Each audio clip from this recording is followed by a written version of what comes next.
Will the 49ers duo of Brandon Aiyuk and Deebo Samuel do it again in a great matchup against the Buccaneers? How about rookies Tank Dell and Jayden Reed? We break it down for you as you look at our wide receiver and tight end rankings on Week 11, only on Locked On Fantasy Football. You are Locked On Fantasy, your daily NFL fantasy podcast. Part of the Locked On Podcast Network, your team every day.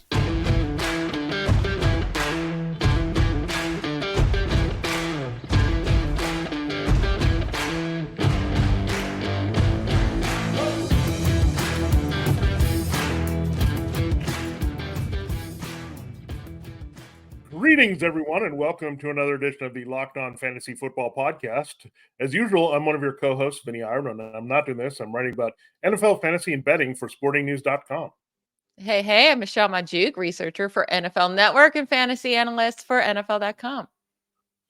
Yeah, together we're Locked On Fantasy Football, your destination to dominate your leagues and become the fantasy football player smartest in your league. We're part of Locked On Podcast Network, your team every day, your fantasy football team every day. It is a crossover Thursday all across the network, so check it out to break down the games this upcoming weekend with our team podcast. The crossover Thursday episode is brought to you by Prize Picks, the easiest and most exciting way to play daily fantasy sports. Go to prizepicks.com/LockedOnNFL and use the code lowercase Locked On NFL for a first deposit match up to $100. All right, Michelle, time to dive into my favorite part of the week because I like looking at corner matchups and seeing coverages and all that good stuff. We look at our wide receiver and tight end rankings. So let's start right here. You have the 49ers. They had all their players go off last week, which doesn't happen very often. But they do get the Buccaneers this week. As we saw a couple weeks ago, all the Texans went off on the Buccaneers defense, not so much for the Titans, but the 49ers at home got Trent Williams healthy, got Deebo healthy. Everyone's healthy. Everyone's in the mix here for Brock Purdy. We liked him as a top 10 quarterback play. Pretty high. We have to be pretty high, I think, this week with Brandon Aiyuk and Deebo Samuel. Yeah, I thought I was super high in Brandon Aiyuk, having him at wide receiver 11. You have him all the way up at wide receiver 6. I will say, Brandon Aiyuk started so strong, right? In week 1, he ended as the wide receiver 2 in fantasy, but these are his last 6 or 5 finishes, the last 5 weeks he's played. Wide receiver 36, 33, 35, 22, 23. I don't think he has a super high ceiling in any given week. He's just kind of meh. He's just that guy that you plug in. He'll get you a decent fantasy points. He's a good low-end wide receiver too. I do think it'll be a better week for him than normal, right? That's why I have him at wide receiver 11. I can't get him all the way up there to wide receiver 6, but you are also super high on Deebo as well at wide receiver 12. I have Deebo down at wide receiver 21, but still a playable guy. He doesn't get that consistent target usage. So it comes down to, does he get, those rushes or that rushing touchdown really? Because he can absolutely destroy your lineup. He's ended twice as a wide receiver 100 or worse, which is absolutely insane. But the Buccaneers is just a great matchup. Third most fantasy points allowed to wide receivers this season. So they both could have huge games. We'll see. We'll see if Brock Purdy can feed them all. Yeah, that's the thing is he was so efficient last week. He didn't have to use a lot of targets, and he got long plays to George Kittle. He got a long touchdown to Brandon Aiyuk. They involved Deebo with the rushing attack, which got him the touchdown. So all these things, it was a perfect storm. I mean, Kyle Juszczyk scored, and in a rare occurrence that we hadn't seen ever, Christian McCaffrey did not score as a 49er. So that opened things up as well. So we'll see if all that lines up again, but man, we saw the Buccaneers against a good offense that has a lot of weapons. And keep in mind, the Texans scheme is borrowed on the 49ers scheme. So there should be a lot of passing yards there available here to attack in a very similar way that Houston did. Now, Devonta Smith, he's been a bit of a polarizing guy because, look, he started out well when A.J. Brown was doing nothing. Then it became the A.J. Brown absolute domination where he turned from the squeaky wheel to just getting basically all the plays going to him. Now, however, we talked about it as a player to trade for. Michelle brought him up. Devonta Smith really good here in the spot here because, look, they're going to have to throw quite a bit in this game against the Chiefs, and it should be a high-scoring affair. We know he had a pretty big Super Bowl against this defense, and so that's why I'm going all the way up to wide receiver. I think this is more a week for him. I think this might hurt A.J. Brown a little bit because now you can double-team him usually the things reserved for the middle of the field for Dallas Goedert, you're not as worried. So now you can put some over the top help, stop AJ Brown. That's going to give up some single coverage here to Devonta Smith. So that's why I like him a lot. And so, Michelle, you have him at wide receiver 8. Again, it's a little bit role reversal here, aggressive with Devonta Smith, but I have him at 17. So I really like him this week overall. Yeah, the thing here with Devonta Smith, it's not just that should be a high scoring matchup. It's that there's no Dallas Goedert. And last year when we saw there was no Dallas Goedert, he had at least 8 targets in all of those games. Like the target share just increases for him. He averaged 84 receiving yards during those games, nearly 16 fantasy points per game with some bigger games in there as well. So I like Devonta Smith moving forward as long as Goddard's not there. And in this high scoring matchup, it would be like he should have a really nice game. Another guy that I brought up that I wanted to trade for was DJ Moore, and we're both high on him this week. You have him at wide receiver 10. I moved him up right to around wide receiver 10 as well after initially doing my rankings. I kind of really like this matchup against the Lions. This Chicago Bears Lions game has the highest over under of the week on DraftKings at 47.5. It's tied with the Cardinals Texans game. That shocks me because that means they believe the Bears will score a lot with the Lions. The Lions are allowing the 11th most fantasy points per game to wide receivers this season, so not a scary matchup. And with Fields back, we saw DJ Moore just destroying fantasy with Fields to start the season. He was the wide receiver 5 in fantasy points per game through the first 5 weeks of the season, and he did nothing in week 1. But out from weeks 2, 3, 4, 5, he was just killing it with Fields.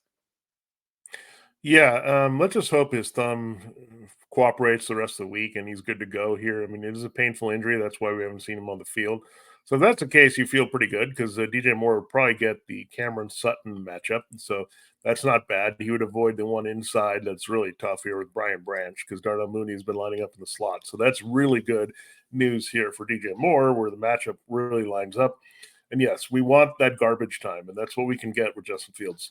I don't like Justin Fields individually this week. I think this defense and him being a little rusty, I'm not going to love that, but I think he'll facilitate DJ Moore and Cole Kmet here. So that's a good thing. That's what we're looking for. DJ Moore just too good in this particular matchup not to get it done with volume. So looking forward to that. Now, another duo that isn't Brandon Aiyuk and Deebo Samuel, but plays in the NFC West.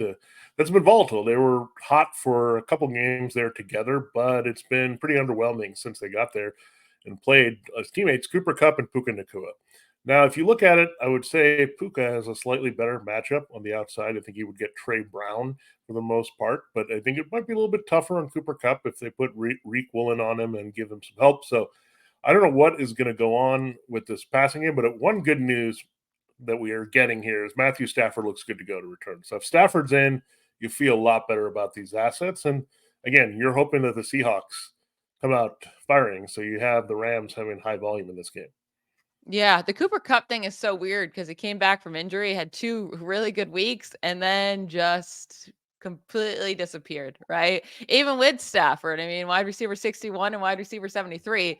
And then obviously the week before the bye, when they had to play with Brett Rippon, it was just garbage for both of them. I will say I feel better about Cooper Kupp. I don't know why, but I feel better about Cooper Kupp in this matchup. Puka Nacua is just kind of like at now he's high upside. We know that, but I'm a little bit more nervous. I think Cooper Kupp leads the team in targets with Matthew Stafford like dealing with the injury still. I think he's going to go back to just relying on his number 1 guy.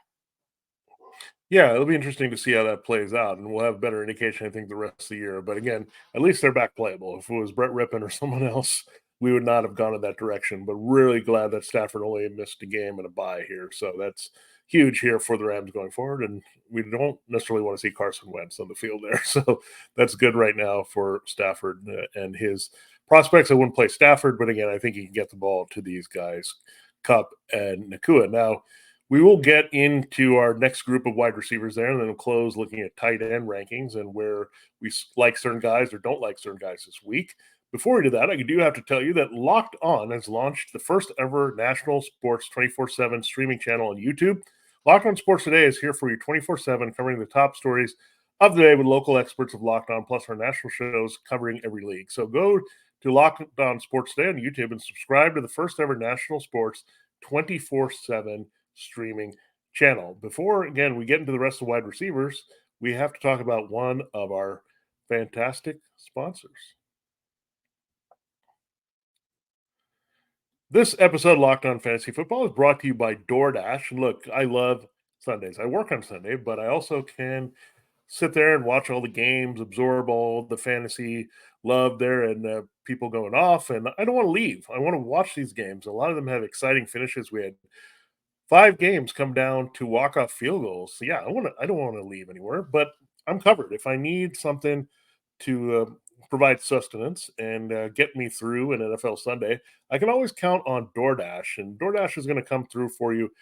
Whether look, you needed something from the grocery store, they're going to deliver for that, and they're also going to bring it to your local favorites here. If you need pizza, wings, the traditional things, soda, burgers in your house, they got it covered for you. So chips, dips, we all want to be prepared before game day as well. So whether it's during the game, before or after, you're covered with DoorDash there, so you can kick back at kickoff, absorb all the action, and then be well fed and taken care of. And they will take care of you at DoorDash. You can count on their reliable service all the time. Get 50% off up to a $10 value when you spend $15 or more on your first order when you download the DoorDash app and enter the promo code LOCK23. That's LOCK23. That's subject to change. Terms do apply. Check it out. Get everything you need this football season. That's $50 off up to $10 value when you spend $15 or more on your first order when you download the DoorDash app and enter the code LOCK23. Again, LOCK23 for 50% off up to a $10 value. Subject to change. Terms do apply.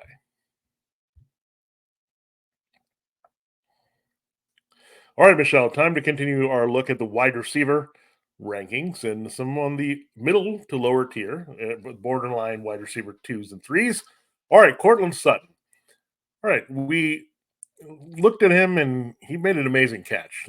That's all you can say. I mean, it was a pretty good game for him fantasy wise. He's definitely been locked in as Russell Wilson's number one receiver. So he had that touchdown. He had more than 50 yards receiving. So good game for him on Monday night. Terry McLaurin, however, not coming off a great week. Jahan Dotson and him disappeared as it was the running back show there in Seattle for the Commanders. So I do like both of them this week. Terry McLaurin, it's a division game. Division game, that's where you want Terry McLaurin.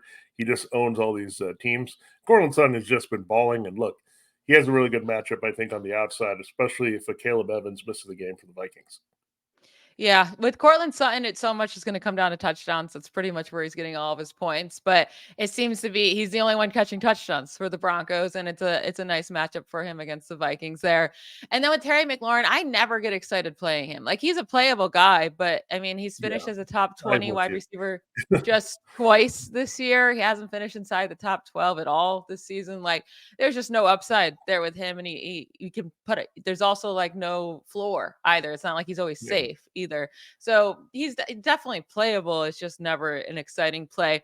2 guys I am excited to play this week. Tank Dell. I'm always excited to play him, but I have him ranked at wide receiver 19. And Marquise Brown. I'm still going to stay on this Marquise Brown train. I know the first week back with Kyler Murray, it didn't end up being that great or really pretty bad, but I have him still ranked as wide receiver 25, just out of the wide receiver 2 range, but I still think he's a good wide receiver 3/flex play this week against the Texans, where they should be passing a lot. So these 2 guys are playing in the same game. I love them both. You actually have both. You have Brown ranked outside your top 35 and Dell ranked at 28. So I'm a good bit higher than you on both of them. Yeah, what's hard to determine with the Texans is who's all going to be healthy, right? I mean, Robert Woods came back, and now Nico Collins looks like he might be back, but now Noah Brown missed practice early the week. So it's hard to figure out how many receivers are going to be out on the field and which receivers out there for CJ Stroud. So if you add more guys, I mean, Noah Brown can line up the slot. You know, Robert Woods is not much of a threat, but it's still another mouth to feed if he's out there. And just different guys making some plays. Even had John Mechie show up. So getting a little too crowded. Let's curb it down here and keep it like Dell, Schultz, and Collins. And let's keep some of these other guys out of it. But, yeah, that's my only concern. But, look, he's still a playable asset, obviously. Now, Brown, I think if you've got some better options, you could sit Marquise Brown. Now, look, the matchup last week was not very good. He did not come through against A.J. Terrell. He just was overmatched. If he gets a big corner who can run with him, it's over.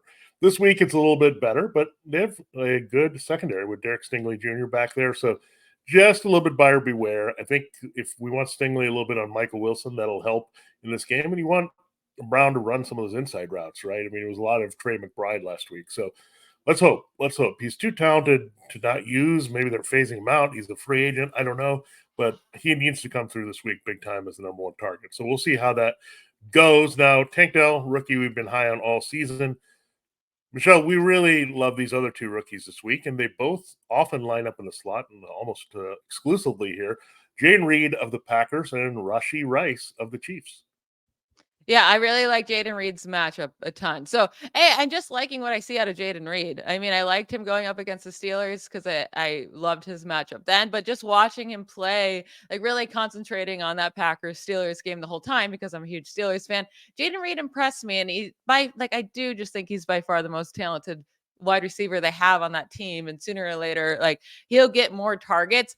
But he doesn't even need a ton of targets because he gets those big chunk plays. He gets the touchdowns. So, and what I love about this Chargers matchup is not just they're bad against wide receivers in fantasy, they're so bad against slot wide receivers, just slot receivers in general, allowing the second most receiving yards out of the slot this year. Jayden Reed leads the team by far in receiving yards, receptions, touchdowns out of the slot this year. So I just love his matchup for him this week. So when it comes down to Jayden Reed or Rashee Rice, I like them both, but I would lean more on the Jayden Reed side. And with Rashee Rice, it really just has a lot to do with the matchup against the Eagles. And you expect it to be a high scoring game. The Eagles are just allowing a ton of fantasy points to wide receivers this year. Yeah, this is actually not a good matchup on the outside for Marquez Valdes-Scantling because he's a speed receiver. So this is great for Rashee Rice in the middle of the field. They're constantly shuffling bodies in there at slot corner because they've had a lot of injuries. Avonte Maddox and some of these guys they were counting on for the Eagles for inside coverage. That's where teams are exploiting them away from those veteran corners. So Rashee Rice is in a perfect position to take advantage of that. They did bring Bradley Roby in, so we'll see. But Roby is a better outside corner, so we'll see. It'll be key, but I do like the matchup on paper with Rice to dominate. And Jayden Reed, look, we talked about the guy just Sir Taylor. Amon-Ra St. Brown just destroyed him last week. So again, double matchups here for Reed that are really good against slot corners, young and old. So I like Reed. I'm actually playing him, Michelle. This leads us into our next player. I'm actually playing Jayden Reed in the league over Calvin Ridley this week. It's true. I'm just doing it because the matchup is so good. That's how good the matchup is and how bad Ridley's playing, I guess. Yeah, I mean, with Calvin Ridley, it's just one of those things like you could get a 100-yard game out of him, but it hasn't happened in a long time. And he's not getting consistent target share. And even in week 8, when he got 10 targets, it did turn into 14 fantasy points, and you were going to take that, right? You're fine with that. But it's just too volatile. Like I cannot trust Calvin Ridley in my lineups. It's one of those I just don't want to have to deal with him. So he's both finally ranked outside our top 35 wide receivers. He's just way too hard to trust. And I that's how we went with yesterday's show with Trevor Lawrence in our quarterback rankings. It's just I'm sure sooner or later he'll have a good game, but it's just too hard to trust him in any given week. We will talk about Jaguars tight end Evan Ingram. Can we trust him this week? Unlike Calvin Ridley and Trevor Lawrence. But first, I want to talk about another one of our awesome sponsors. This episode of Locked On Fantasy Football is brought to you by Jace Medical. We spend a lot of time talking together, you and I. We get fired up together on wins and losses, who starts and who sits, and I'm very thankful for that connection we have. But today, I want our chat to be a little more personal. Whether you're on extended travel, bracing for a major weather event, or limited by yet another supply shortage, you are covered, my friend. Thanks to our partners at Jace Medical, life-saving antibiotics and a long list of daily medications can be ordered in a 1-year supply. Even ED generics for Cialis, Viagra, or Revatio prescriptions. Go online right now at jacemedical.com to receive your 12-month supply on your daily medication. Remember to use promo code LOCKEDON at checkout for a discount as well. A verified customer had this to say about Jace. I'm thankful for this service. Supply chain issues caused me to cut pills in half in order to have them. I ordered most of my daily meds with a year supply. I also ordered an antibiotic kit. I feel secure now. Prices are lower than local pharmacies, and I highly recommend this for everyone. If you or someone you love would get some peace of mind by having a year supply of any daily med, go to jacemedical.com to see if it's offered for you. Remember to use promo code LOCKEDON for $20 off your purchase. That's JASEmedical.com and use promo code LOCKEDON.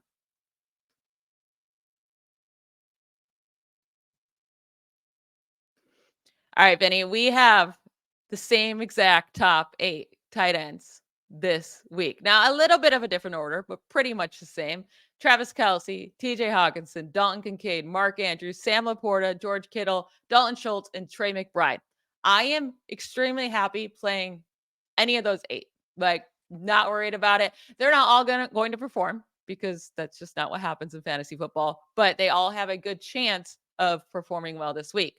Now, after that, our rankings get a little bit different, right? So I have 2 other guys that I am happy playing this week, and that's where the list ends. It's Evan Ingram and Cole Kmet. I'm happy playing them. You also have Kmet at 10, so I think you're relatively happy playing him as well.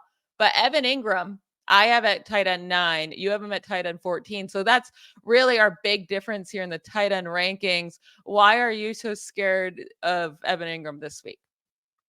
Yeah, last week it was a tough matchup. We know the 49ers and Fred Warner really hard, but the Titans are pretty good even without Kevin Byard in there at safety against the tight end partly because you can just exploit their corners. And I think Christian Kirk is just the preferred guy in the middle of the field right now. So Evan Ingram, he's kind of like the Terry McLaurin of tight ends. He's just kind of boring. You just plug him in there and he doesn't really score. Like, remember that game last year where he just randomly had 3 touchdowns? That kind of lifted his status for a long time, right? And he's kind of like David Njoku. He's a little bit of a rich man's David Njoku, where he is available some point and he's okay, but he doesn't excite you like those other guys. And like, if he's not exciting you, and we've got other guys that can do that. I mean, there's some guys that I would rather play over him this week. You look at Logan Thomas this week; it's a great matchup against the Giants. Cole Kmet, the Lions do give up a lot to tight ends as well. So really all these top 8 guys that you mentioned, great matchups. The kind of the fringe guys don't really have the great matchups here. So yeah, I do say that you look at Jake Ferguson, you can't sit him. You can't sit. Oh, I see. Cole I Kmet. think So you can sit Jake Ferguson pretty easily, especially over. So with Evan Ingram, he's actually been way better than he was last year. I mean, he's been relatively extremely just consistent. He has yeah, finished outside the top 12 tight ends just twice this year, with last week being one of them. He has just 3 finishes outside the top 7 fantasy wide receivers this year. It's just been 5, 6, 7, 7, 6. Like, that's how many top 7 finishes he has this week. Yeah, or this year. Yeah. He's never been 1, 2, or 3. Doesn't have the super high ceiling. I'm also not scared of the Titans matchup at all. They face like no tight ends besides Mark Andrews, yeah. and he had a fine game. 69 yards, 4 receptions, and 6 targets. But I mean, without Kevin Byard, they face the Steelers without Pat Freiermuth. They don't utilize a tight end. They face the Mhm. Buccaneers, K. Dotton, who cares? And they faced the Falcons 3 weeks ago, and they refused to use Kyle Pitts. So they really have not faced anybody, right? So I'm not worried about the matchup. I will say with Jake Ferguson, the matchup is really bad for him. It's not even like the Panthers are good defense. They just, teams just don't really have to throw on them, but allowing the 3rd fewest fantasy points to tight ends this year. And with Ferguson, it's really just come down to touchdowns. I mean, that's pretty much where all of his fantasy production is coming. His target share is very highly inconsistent from week to week. I don't think they really need him in this game. And if he doesn't catch a touchdown, I think he's going to have a miserable game. So I'm okay sitting Ferguson this week if I have one of those other 10 guys I mentioned before. Yeah, for me, Michelle, just I want to attach myself to the hot passing game that's get everyone involved versus the cold one, right? And that's what I want. I want Dak Prescott. I know he's going to come through, and they're not going to mind throwing it, even if the strength is the run in game versus the run defense. They didn't mind throwing it last week either, right? So I just look at, do I want to be attached more to the Cowboys or the Jaguars this week? I don't think it's a close thing, even if the matchup is good, right? But the matchup is fine for the Cowboys. So that's how I kind of look at it. I think if this is safe to say, I think Ferguson might be a little bit of a volatile play with the floor versus ceiling, but I think Evan Ingram is the kind of the middle of the road play. So maybe I'm a ceiling guy, and that's where we're going. And I think 2 rookies also have some high ceiling this week.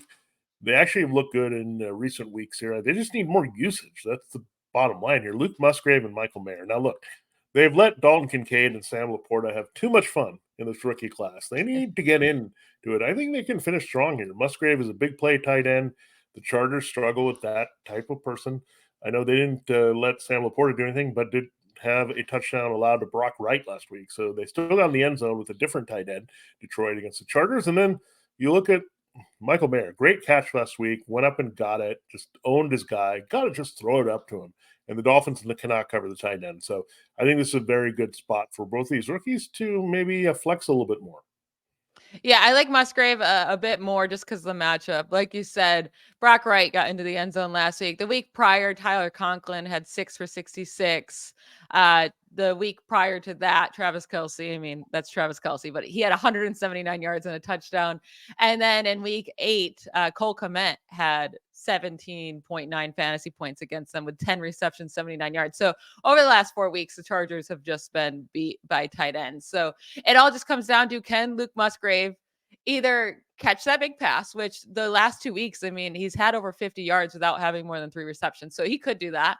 But I would love to just see his target share increase. Again, 4 targets, 3 targets. Those are the last 3 weeks. I would love to just see more targets from him to feel better about plugging him in. But I do think he has upside this week. Michael Mayer is just a complete dart throw. Do they use him because they have to come back in this Dolphins matchup? Because, the target share is not there for him either. I have one name throwing out there. So he plays tonight on Thursday Night Football. Tanner Hudson, the Bengals tight end. Is he a sneaky play with T. Higgins already marked out tonight? He's going to be out. But last week he saw 7 targets. The week before he saw 5. It's not turning into a ton of receiving yards, but 6 receptions last week. Is like, if you just need a guy in your lineups and PPR that can score 8 to 10 points, is Tanner Hudson a sneaky play? Yeah, he was on my radar last week as a person to play with Travis Kelce out. I just needed 1 week tight end, and I'm in a deep league where nobody's available. So it was down to him and Michael Mayer. And so unfortunately, I didn't choose the right way. It would have been Michael Mayer with a touchdown, but he wasn't that bad. I mean, Tanner Hudson was pretty good last week. And the key is getting that linebacker coverage in that game tonight. And keep in mind, you have a couple receivers out. T. Higgins is out, and also Andre Osvas is out for this game. So down some weapons here. I'm just a little concerned. It's still a committee, right? I mean, Drew Sample's the blocker. Irv Smith is still out there. So I'm just a little concerned that they're not going to force targets to him. I think the one thing that could help is Tyler Boyd has an atrocious matchup this week, but they might actually get a break with Marlon Humphrey missing out. So this could just be a Jamar Chase high volume game. But I wouldn't mind it. Like, if you're really hurting, the matchup is not terrible. And look, that's what we want to do here. And look, you might not have Dallas Goedert, right? That could be a reason that you need to find some tight end in deep league, go in that direction. Sure, do it. It's better than the Cade Otton type play this week, I would say. So, Yeah, or that's Gerald what I was going Everett. to say. Like, if you're staring down like the Gerald Everetts or the Cade Ottons or the Chiga Conquos, like, I would rather just take the huge dart throw on Tanner Hudson. Yeah, He's getting the targets, and if he catches a touchdown tonight, then he is going to be good, because he's going to. I think he's going to get a handful of targets with T. Higgins still out. That's where it's been trending. So yeah, I mean, it's definitely risky, but I just think that's another name out there if you're desperate and just trying to find anyone on waivers. Yeah, I mean, again, don't discount any of these guys. I mean, it's the time of year, as we've talked with fading Trevor Lawrence and Calvin Ridley, we're not concerned about who the players are, right? Just what is their production, what's their profile, what's their talent, what are they going to do for our fantasy team? And look, a lot of big name players have disappointed. A lot of smaller name players that we didn't have on our radar have come through. So I think Tanner Hudson could definitely be one of those. But I'm excited because it's a great Thursday night game, and I just want to see a lot of points in that game between the Bengals and Ravens and make us all very happy in fantasy. So that's a good look at our wide receiver and tight end rankings, what stands out here for Week 11. Don't forget, we do close the week looking at our top sleeper picks. Those are the deep sleepers, our flex plays that you want to look at. Of course, our price picks of the week. We've been doing really well this season, so I'm excited to reveal those to you. We'll make 3 each of those. So a lot of good things to close the week for you, Locked On Fantasy Football. For this edition of Locked On Fantasy Football, this has been Vinnie Iyer. And I'm Magdziuk. Bye, y'all.